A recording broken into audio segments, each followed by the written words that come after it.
Ashley Moreno, and this is the very first episode of Minecrafts. Today we are here in my workshop. Used to be the garage. Anyways, we're here to make geeky themed crafts. So comic books, video games, tabletop games, movies, all of that stuff, but in craft form. So like crochet, knit, sewing, woodworking, baking, crafts I haven't heard of yet. And in today's specific episode, well, actually hang on. Before I admit to you what we're going to make in this first episode, I'm going to admit something else. I like Aquaman. Like, not ironically, like not as a joke, like sincerely. I think he's kind of cool. I mean, come on. The man's an environmentalist, and I've got a big soft spot for that. And he does have superpowers, super speed, super strength on land, at sea. And I think his telepathy gets unfairly downplayed as talking to the fishes. The fishes in this case include narwhal, beluga whale, great white shark, giant squid, all of those smaller squids. The man's hand got eaten off by piranhas and he replaced it with a hook. That's awesome. So in honor of our slightly unsung hero, in today's episode, drumroll, I'm going to show you how to sew an Aquaman bathing suit that you can wear to pool parties and impress your friends. I know, right? Let's get started. Today we're going to be sewing this Aquaman bathing suit. To complete it, we're going to go ahead and use an already made pattern, Quick Sew pattern 3239. I liked this pattern. I thought the directions were actually pretty clear. There's only a few things that are a little tricky with the pattern itself, and then also if you haven't sewn a bathing suit or worked with any kind of spandex before.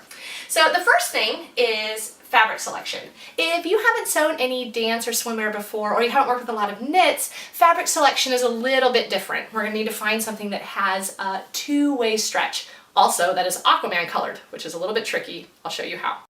And then number two is adding the waistband. So the pattern itself doesn't actually have the yellow waistband, so to make it more Aquaman-esque, we're going to add one. And then the last thing, we're going to walk through all of the different seams that you'll use, so that as you're going through the directions on your own, you'll be able to tell how to assemble it. Step one is fabric selection. As you can imagine, it was a little tricky finding this very specific Aquaman fabric, but I did find it at spandexhouse.com, and it's called Fish Scales, so you can go there and get it if you need. But the important thing, both when you're getting fabric for the top and for the fabric for the bottom, is that you get fabric that has 75% two-way stretch. So what two-way stretch means is that if you pick up the fabric, it is stretchy, both parallel to the grain line and perpendicular to the grain line. 75% means that it'll get 75% bigger when you stretch it out. This fabric actually has 100% stretch, which means that this 4-inch sample stretches all the way to 8 inches. But if you get a little bit confused when you're at the fabric store and you want to know if the fabric that you're looking at is correct for this particular pattern, then you can use the handy-dandy measuring tool on the back of the pattern. All you have to do is take the end of the piece that you have, line it up with the ruler, and then stretch it out. As long as it goes all the way to the end of the ruler, then the fabric that you're looking at should work. Now that we have our fabric selected, the next most confusing step is going to be adding in the waistband. And the reason that one is particularly confusing is that it isn't in the packet. For the bottom of the bathing suit, we use View D. It won't come out looking like this though, because View D inside of the packet is all one color. It doesn't have a waistband, and that's not going to work for our particular Aquaman needs. So no problem, we're just going to add a waistband in. To do that, find pattern piece number 7, which is the pattern piece for the bottoms of the bathing suit, and then make a copy of it. All of the alterations that we're going to walk through, we're going to make to this pattern piece. When making alterations like this, I like to just get brown paper bags from grocery stores or just use newspaper because it's free and it's recyclable. You're going to want to make all of the alterations to this piece rather than the original, and that way if you mess up, you have something to go back to. You're not going to have to make any alterations to pattern piece number 8, which is for the lining of the bottoms. That said, it is rather large, and if you're not going to be getting buck wild in your new Aquaman bathing suit and you'd like a more standard size lining like I did, just cut off the top part somewhere between the pink and purple sizing dots, and then you'll end up with some bottoms that have a lining a little more reasonable.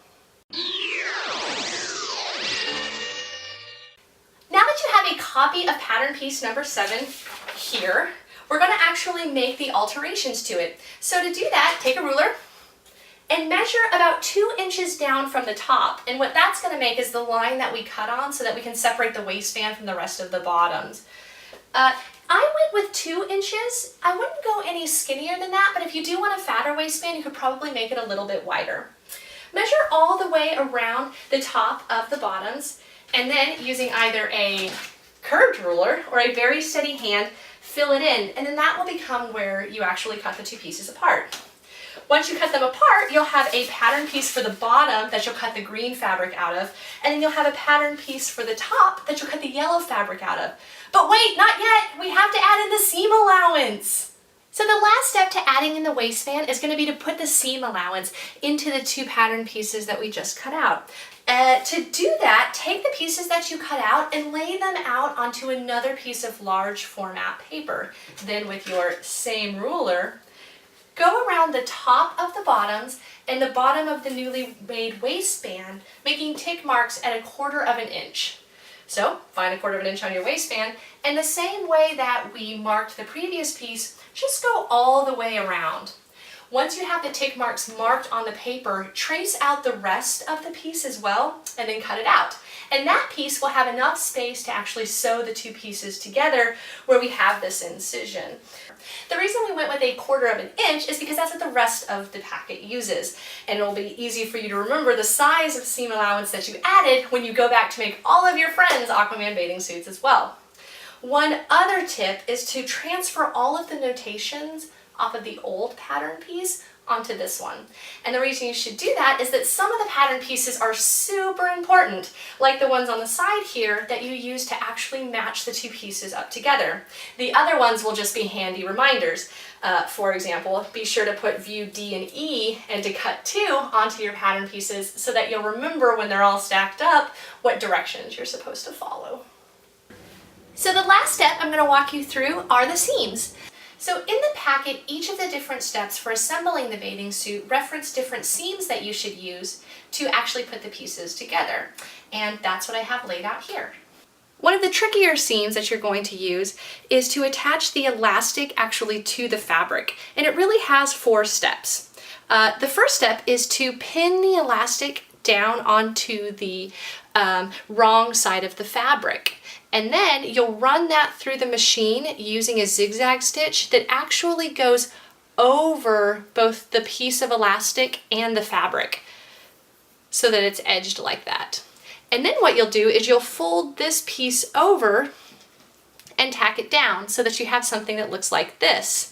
And then once it's pinned down, you'll run it through the machine again with the effort of bridging a zigzag stitch across the piece that's folded and the piece that is flat, so that on the other side, which will be the right side of the bathing suit, the stitch looks like this.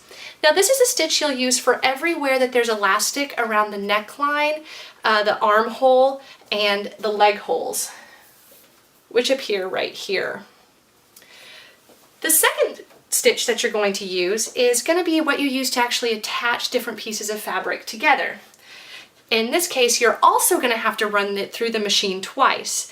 First, using a fairly small zigzag stitch with the 1/4 inch seam allowance, and then again to do what's called overcasting the seam, which is very similar to what we did here. You're going to run the zigzag stitch actually over the edge of both pieces of fabric so that what you have are the 2 put together. In addition to being how you attach the 2 bottom halves together and the front of the top and the back of the top, that's also the seam that you're going to use to attach the waistband to the bottoms. The last seam that you use that's a little bit tricky is called a gather.